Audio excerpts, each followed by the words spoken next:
এবং সে তার বিশাল বড় টাকি মাছটা দিয়ে আমার জায়গায় তার চাহিদা মেটাতে শুরু করলো।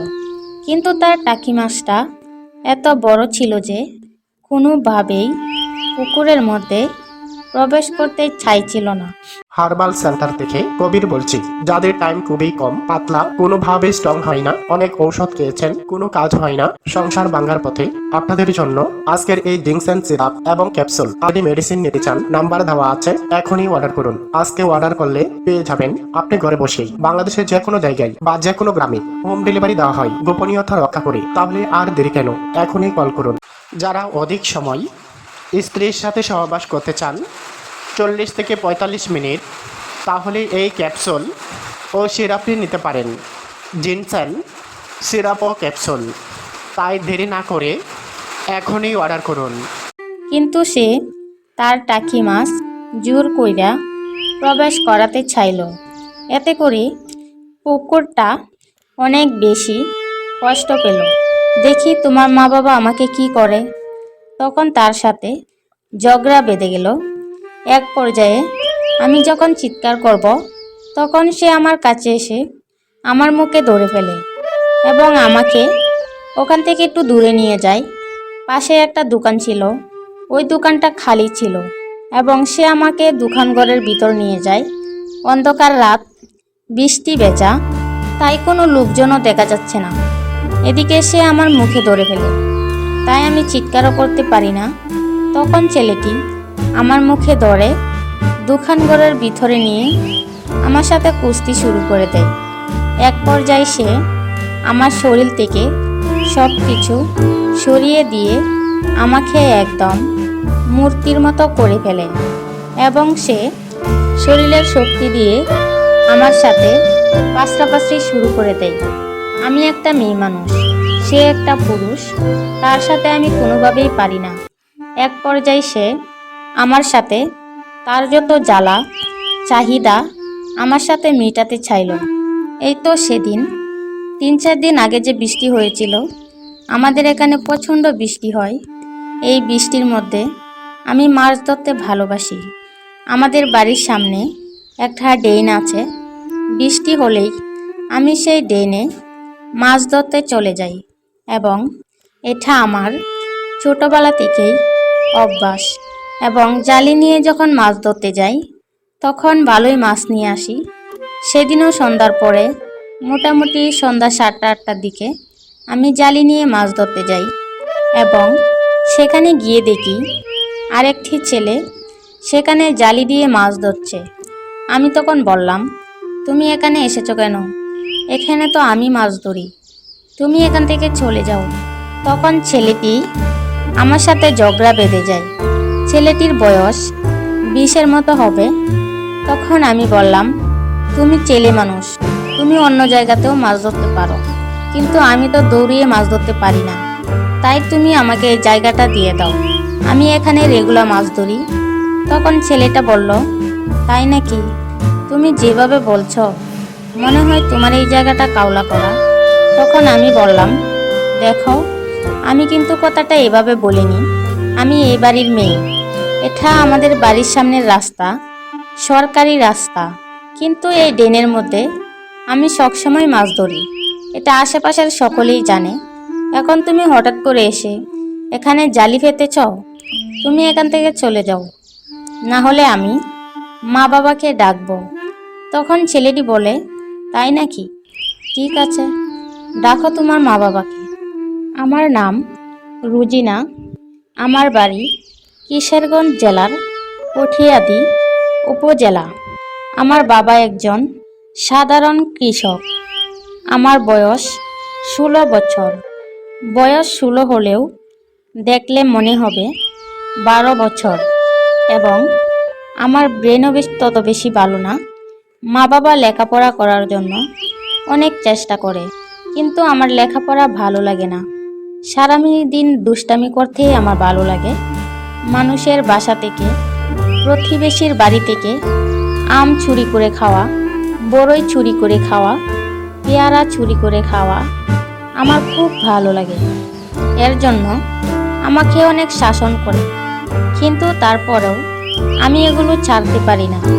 অনেক দিনের অভ্যাস, হঠাৎ করে কি আর ছাড়া যায়? তাই আমি ছাড়তে পারি না। তাই আপনাদের সামনে আজকে আমার গোপন কথা, একটি ছোট্ট ঘটনা আপনাদের কাছে বলতে এসেছি। আমার বাবা খুবই গরিব, যার কারণে ঠিক মতন বাজার সদাই করতে পারে না। তাই আমি বিভিন্ন জায়গা থেকে লতা টুকিয়ে, মুখি টুকিয়ে, প্রচুর ডাগ্য এনে মানুষের বাড়িতে কাজ করে, মানুষের ক্ষেতে মরিচ তুলে, আলু তুলে, মূলা তুলে, বিভিন্ন ধরনের সবজি বাড়িতে নিয়ে আসি। এতে করে পরিবারে অনেকটা সহযোগিতা হয়। কি করব, গরিব মানুষ, যাই পারি তাই করি। এই তো সেদিন 3-4 দিন আগে যে বৃষ্টি হয়েছিল, আমাদের এখানে প্রচণ্ড বৃষ্টি হয়। এই বৃষ্টির মধ্যে আমি মাছ ধরতে ভালোবাসি। আমাদের বাড়ির সামনে একটা ড্রেন আছে। বৃষ্টি হলেই আমি সেই ড্রেনে মাছ ধরতে চলে যাই এবং এটা আমার ছোটবেলা থেকেই অভ্যাস। এবং জালি নিয়ে যখন মাছ ধরতে যাই তখন ভালোই মাছ নিয়ে আসি। সেদিনও সন্ধ্যার পরে, মোটামুটি সন্ধ্যা 7টা-8টার দিকে আমি জালি নিয়ে মাছ ধরতে যাই এবং সেখানে গিয়ে দেখি আরেকটি ছেলে সেখানে জালি দিয়ে মাছ ধরছে। আমি তখন বললাম, তুমি এখানে এসেছো কেন? এখানে তো আমি মাছ ধরি, তুমি এখান থেকে চলে যাও। তখন ছেলেটি আমার সাথে ঝগড়া বেঁধে যায়। ছেলেটির বয়স 20-এর মতো হবে। তখন আমি বললাম, তুমি ছেলে মানুষ, তুমি অন্য জায়গাতেও মাছ ধরতে পারো, কিন্তু আমি তো দৌড়িয়ে মাছ ধরতে পারি না। তাই তুমি আমাকে এই জায়গাটা দিয়ে দাও, আমি এখানে রেগুলার মাছ ধরি। তখন ছেলেটা বলল, তাই নাকি? তুমি যেভাবে বলছো মনে হয় তোমার এই জায়গাটা কাউলা করা। তখন আমি বললাম, দেখো, আমি কিন্তু কথাটা এভাবে বলিনি। আমি এই বাড়ির মেয়ে। এটা আমাদের বাড়ির সামনের রাস্তা, সরকারি রাস্তা, কিন্তু এই ড্রেনের মধ্যে আমি সবসময় মাছ ধরি। এটা আশেপাশের সকলেই জানে। এখন তুমি হঠাৎ করে এসে এখানে জালি পেতেছ, তুমি এখান থেকে চলে যাও, না হলে আমি মা বাবাকে ডাকবো। তখন ছেলেটি বলে, তাই নাকি? ঠিক আছে, ডাকো তোমার মা বাবাকে, দেখি তোমার মা বাবা আমাকে কি করে। তখন তার সাথে ঝগড়া বেঁধে গেল। এক পর্যায়ে আমি যখন চিৎকার করব তখন সে আমার কাছে এসে আমার মুখে ধরে ফেলে এবং আমাকে ওখান থেকে একটু দূরে নিয়ে যায়। পাশে একটা দোকান ছিল, ওই দোকানটা খালি ছিল এবং সে আমাকে দোকানঘরের ভিতর নিয়ে যায়। অন্ধকার রাত, বৃষ্টি ভেজা, তাই কোনো লোকজনও দেখা যাচ্ছে না। এদিকে সে আমার মুখে ধরে ফেলে, তাই আমি চিৎকারও করতে পারি না। তখন ছেলেটি আমার মুখে ধরে দোকানঘরের ভিতরে নিয়ে আমার সাথে কুস্তি শুরু করে দেয়। এক পর্যায়ে সে আমার শরীর থেকে সব কিছু সরিয়ে দিয়ে আমাকে একদম মূর্তির মতো করে ফেলে এবং সে শরীরের শক্তি দিয়ে আমার সাথে পাশাপাশি শুরু করে দেয়। আমি একটা মেয়ে মানুষ, সে একটা পুরুষ, তার সাথে আমি কোনোভাবেই পারি না। এক পর্যায়ে সে আমার সাথে তার যত জ্বালা চাহিদা আমার সাথে মেটাতে চাইল এবং সে তার বিশাল বড় টাকি মাছটা দিয়ে আমার জায়গায় তার চাহিদা মেটাতে শুরু করলো। কিন্তু তার টাকি মাছটা এত বড় ছিল যে কোনোভাবেই পুকুরের মধ্যে প্রবেশ করতে চাইছিল না। কিন্তু সে তার টাকি মাছ জোর কইরা প্রবেশ করাতে চাইল। এতে করে পুকুরটা অনেক বেশি কষ্ট পেল। মাস 2-1 পর আমার শরীর অসুস্থ হয়ে পড়ল। পেটে হার্বাল সেন্টার থেকে কবির বলছি। যাদের টাইম খুবই কম, পাতলা, কোনোভাবে স্ট্রং হয় না, অনেক ঔষধ খেয়েছেন, কোনো কাজ হয় না, সংসার ভাঙার পথে, আপনাদের জন্য আজকের এই ড্রিঙ্কস এন্ড সিরাপ এবং ক্যাপসুল। আপনি মেডিসিন নিতে চান, নাম্বার দেওয়া আছে, এখনই অর্ডার করুন। আজকে অর্ডার করলে পেয়ে যাবেন আপনি ঘরে বসেই। বাংলাদেশের যে কোনো জায়গায় বা যে কোনো গ্রামে হোম ডেলিভারি দেওয়া হয়, গোপনীয়তা রক্ষা করে। তাহলে আর দেরি কেন, এখনই কল করুন। যারা অধিক সময় স্ত্রীর সাথে সহবাস করতে চান, 40 থেকে 45 মিনিট তাহলে এই ক্যাপসুল ও সিরাপটি নিতে পারেন। জিনসেন সিরাপ ও ক্যাপসুল। তাই দেরি না করে এখনই অর্ডার করুন। ভিতর কোনো কিছু রাখতে পারি না, বমি চলে আসে। এরকম ভাবে 2-3 দিন চললো। তখন মা আমাকে একটা ডাক্তারের কাছে নিয়ে গেল। ডাক্তার সাহেব বলল, গুড নিউজ, আপনি নানি হতে চলেছেন। এই কথা শুনে আমার মার চোখ দিয়ে পানি চলে আসে এবং মা বলে, এ হতভাগিনী, এই কাজ তুই কোথায় করলি? তখন আমি মাকে সব কিছু বুঝিয়ে বলি এবং ওই ছেলেটার কথা বলি। তখন মা চিনতে পারে। তখন তাদের পরিবারের সাথে গ্রাম্য সালিশ হয় এবং সালিশের মধ্যে ফয়সালা হয় আমাদের দুজনকে বিয়ে করিয়ে দেয়। তখন আমি ভাবলাম, যে ছেলে বিয়ের আগেই একটা মেয়ের সতীত্ব নষ্ট করে ফেলে, সেই ছেলেটির সাথে বিয়ে হলে আমার জীবন কি ভালো কাটবে? এই চিন্তা করে আমার ঘুম হয় না। কিন্তু তারপরেও পরিবার সমাজ এই ছেলেটির সাথেই আমার বিয়ে দিল। তখন আমি নীরবে নীরবে কাঁদি আর চিন্তা করি, সামান্য একটা বিষয় নিয়ে আমার জীবনটা উলটপালট হয়ে গেল। আমি আর পাচ্ছি না, আপনি দেখাচ্ছেন যাচ্ছে না। আমি সাধারণ এক মধ্যবিত্ত পরিবারের মেয়ে। আমরা 2টা ভাই, একটা বোন। তো আমি ক্লাস 8-এ পড়ি। 8-এ পড়ার মেয়ে। আমার বাবা মা, আমাকে, আমাদের পরিবার। এরপরে আমার বাবাকে কে জানি বলল, ভাই আপনার মেয়েটাকে কি বিয়ে দিবেন? আমার কাছে একটা ভালো পাত্র আছে। কিন্তু আমার বাবা বলল, এই অল্প বয়সে আমি মেয়ে বিয়ে দিব না। আচ্ছা ঠিক আছে, দিবেন না মনে হয় নাইবা দিব। এই দেখেন ছেলের ছবি। আমার বাবাকে জোর করে ছেলের ছবি দেখায়। বাবার কাছে খুলে বলল, ছেলে বাড়ি গাড়ি সব কিছুই আছে। ছেলে বিদেশ থেকে এসেছে। তারপর ছেলেদের কোনো কিছুর অভাব নেই। আপনার মেয়ে সুখে রাজার হালে থাকবে। আমার বাবা শুনে বলল, আরে বাবা, ধন সম্পদ দেখলে তো আর হবে না, কারণ আমার মেয়েটা ছোট। আমার একটা মাত্র মেয়ে অল্প বয়সে বিয়ে দিতে চাই না ভাই। উনি বলল, আরে ভাই, একটা মাত্র মেয়ে ঠিক আছে, আমরা এরকম ভালো ঘর আর বর খুঁজতে খুঁজতে একসময় দেখা গেছে যে আমাদের কপালে বর আর খারাপ ঘরই জুটে। আসলে সবার ভাগ্য তো আর এক নয়। তখন বলল, এই যে ভাই, আপনার মেয়েটার কপাল ভালো না হয় কারোর জন্য এত বড় সম্বন্ধ আসে। আমার বাবা তো গ্রামের সহজ সরল মানুষ, কারণ আমার বাবার ব্রেন ওয়াশ করেছে। আমার বাবাও সেইভাবে রাজি হয়েছে। আমার মাকে বলছে, শোনো শোনো, তোমার তো কপাল খুলেছে, বিদেশি জামাই যাচ্ছে, তুমি কি জানো? তখন বলছে, আমাদের মেয়েটার জন্য বিদেশি পাত্র দেখছে।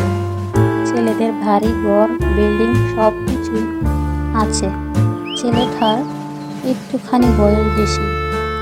মা বলল, বেশি বয়স হলে কিন্তু হবে না, এই কথা বাদ দাও তো। আবার বলল, কেমন ছেলে দেখি তো? বাবা বলল, আমি ছেলের ছবি দেখেছি, ছেলে খুব সুন্দর। তখন বলল, বেশি দূরে নাই তো, এই যে আমাদের পাশেই গ্রামের। যেহেতু আমাদের 2টি ছেলে আছে, আমরা দুজন পরপর একটু যাবো, দেখে আসবো। খুব ভালো হবে, তাই না বলো? আমার একটা মাত্র মেয়ে বিয়ে দূরে দিলে আমরা কি তা যেতে পারবো? মা বলল, সেটাও খারাপ বলনি। তারপর বাবা বলল, ঠিক আছে, আমি না হয় ঘটককে বলে দেব, ওরা যেন মাসের শেষে যেন আসে। মেয়েটাকে দেখতে চেয়েছে। মা বলল, এই সময় দেখবে, যদি ওরা বিয়ে দিয়ে নিয়ে যায় তখন কি হবে? তাছাড়া আমার কিন্তু ভয় লাগছে। বাবা বলল, আরে বাবা, ছোট মেয়ে দেখে কি হয়েছে? ছোট বলো না তো। মেয়ে তাড়াতাড়ি বিয়ে দেওয়াই ভালো। না হয় যুগ যেমন ভালো না, বিয়েতে কি হয়, শেষে মান সম্মান হারাবো নাকি? তারপর মা রেগে গিয়ে বলল, তোমার যা ইচ্ছা তাই করো। কিছুদিন পর তারা আসলো আমাদের বাড়িতে। এসে ছেলে আর ছেলের দুলাভাই। আমাকে দেখে তারা পছন্দ করে গেল। যদিও আমাদের বাড়িঘর তাদের কম পছন্দ হয়েছে, নোংরা হয়ে গেছে, কিন্তু তবু আমাদের দেখে পছন্দ হয়েছে বলে তারা সম্পর্কটা পাকা করে ফেলেছে। 2 মাস পর বিয়ে। আমি তো হালকা হালকা কানে শুনেছি, কিন্তু ছেলের ছবি আমি দেখিনি, আর আমাকেও কেউ ছবি দেখায়নি। কিন্তু বলেছে ছেলে কিন্তু দেখতে ভালো, আর এবার বলেছে সব কিছুই ঠিক আছে। আমি আর কি বলবো, গ্রামের মেয়ে তো বিয়ে শাদির মধ্যে মতামত নেওয়া হয় না। তারা মুরব্বীরা যায় বলে মেয়েদেরকে তাই শুনতে হয়। তারপর এভাবে দেখতে দেখতে বিয়ের দিন ঠিক হয়েছে, যেন বিয়েও হয়ে গেল। কিন্তু বিয়ে হয়ে যাওয়ার পর রাতে যখন আমাকে ছেলের রুমে দিল, বাসর ঘরে দিবে, তখন আমার দাদু, আমার নানু, আমার বোন ছিল। শোন, তুই ওকে একটু বুঝিয়ে বলিস, বুঝিয়ে বললে তোকে আর কষ্ট দিবে না, ঠিক আছে? কিন্তু খারাপ ব্যবহার করিস না, বুঝলি? আমি বললাম ছাড়ো তো, তোমাদের এইসব কথা আমার ভালো লাগছে না। আমি আবার খেয়ে ওনার সাথে আবার আমার ঘুমাতে হবে। আমি ঘুমাবো না এই লোকের সাথে, আমি একা একাই থাকবো। ওই লোককে এই রুমে ঢুকতে দেবো না, তুমি আমার সাথে থাকো। নানু নানু বললো বোকামি একটা, বলে বাসর ঘরে জামাইয়ের সাথে তোর থাকতে হবে, দাদুর সাথে থাকে না। আমি বলছি না না, আমি একা একা থাকবো না। ওই ছেলে কেমন না কেমন, যদি আমাকে রাতে গলা টিপে মেরে ফেলে, তখন বলে পাগলি মেয়ের কথা শোনো। স্বামী কখনো বউকে মেরে ফেলে? সে তো তোকে পছন্দ করে, ভালোবেসে পছন্দ করে বিয়ে করেছে। এসব উল্টাপাল্টা ভাবিস না তো, যা। পরে দাদি আমাকে রুমে বসিয়ে দিয়ে অনেকগুলো ফল মল মিষ্টি নিয়ে দিয়ে চলে গেল।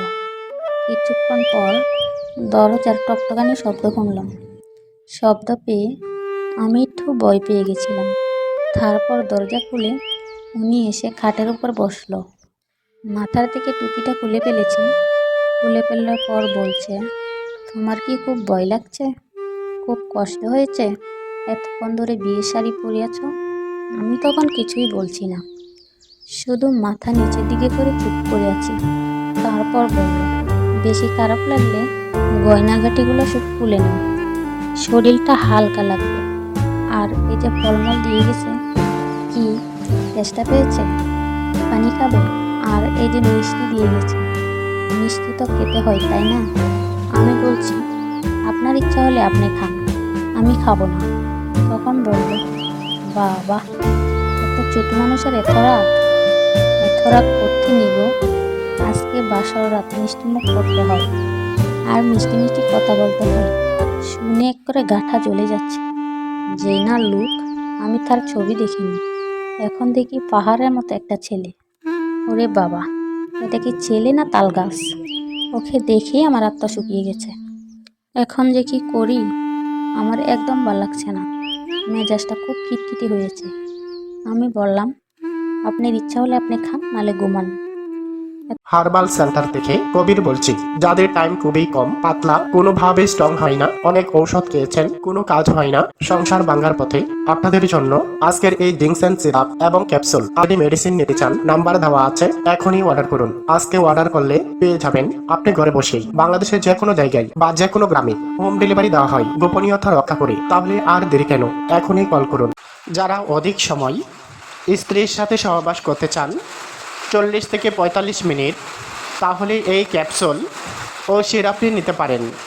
জিনসেন সিরাপ ও ক্যাপসুল। তাই দেরি না করে এখনই অর্ডার করুন। তো কথা বলবেন না তো, আমার ঘুম আসছে, আমি ঘুমাবো। তখন বলে, ও মা, বলে কি বাসুরাতে কি কেউ ঘুমায়? আর যদি ঘুমিয়ে যাবে, তা কি বাসুরাত হবে? বাসুরাতে ঘুমাতে হয় না, তাহলে কি করতে হয়? বাসুরাতে স্বামীর সাথে বসে বসে গল্প করতে হয়, তাকে ভালোবাসতে হয়, আদর করতে হয়। আমার এত ভালোবাসার ইচ্ছে নেই। হ্যাঁ, আমি ঘুমাবো। আর আপনার সাথে কিসের ভালোবাসা? হ্যাঁ, আপনি দেখেন তো আপনার সাইজটা আর আমার সাইজটা। আমি একটা পুচকি একটা মেয়ে, আর আপনি তাল গাছের মতো একটা মানুষ। আপনি যান তো এখান থেকে দূর।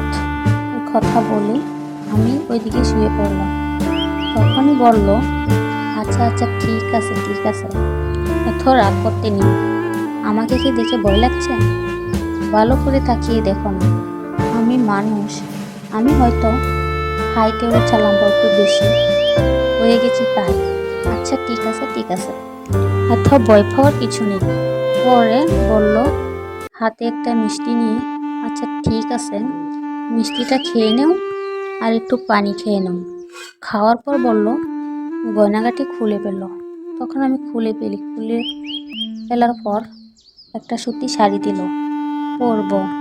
পরতে গিয়ে আমি তো আর শাড়ি পরতে পারছি না। তারপর উনি আমাকে শাড়ি পরিয়ে দিল। আর যখন খুব যত্ন করে শাড়ি পরিয়ে দিল, তখন ওনার প্রতি আমার রাগটা একটু কমে গেল। আমি আস্তে আস্তে খাটের উপরে যেয়ে বসলাম। আর কিছুক্ষণ পর আমি নিশ্চুপ আর কোনো ধরনের বেশি একটা বাড়াবাড়ি করিনি। উনি আমাকে বলল, এবার বসো। বসার পর বলল, মাথার ঘোমটাটা একটু সরাও তো, এখনও তো আমি তোমার মুখে দেখিনি। তখন ঘোমটাটা টেনে সরিয়ে দিল। তারপর বলল, এই তো কত মিষ্টি লাগছে, আসতে গিয়ে ঘরের লাইটটা অফ করে দিল। আমি তখন বললাম, লাইট কেন অফ করেছেন? আমি অন্ধকারে ঘুমাতে পারি না। তখন বলল, আমি আছি তো, পাশে শুয়ে থাকবো, কোনো ভয় লাগবে না। তখন আর কিছু বললাম না। উনি আস্তে আস্তে কাটে উঠে বসলো। বসার পর বলছে, আমার বালিশটা দেখো। আমি দিচ্ছি। দেওয়ার পর বলল, এখন আমি আছি, আর কোনো ভয় লাগবে না, তুমি নিশ্চিন্তে থাকো। তখন আমি নিশ্চিন্তে ছিলাম। কতক্ষণ পর উনি আস্তে আস্তে আমার কাছে আসছিল, এসে আমার কপালে চুমু দিল। তারপর বলল, মিষ্টি বউ আমার। আমি আর কিছু বলছি না। তারপর আস্তে আস্তে উনি আমাকে বলল, আজ তো বাসর রাত, আজ রাতে তুমি আর আমি মজা না করতে পারি, তবে কবে করবো বলো তো?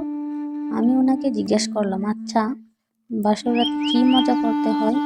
তারপরে উনি বলেন, তাহলে তো তোমাকে বুঝিয়ে দিতে হয় মজা কিভাবে করে।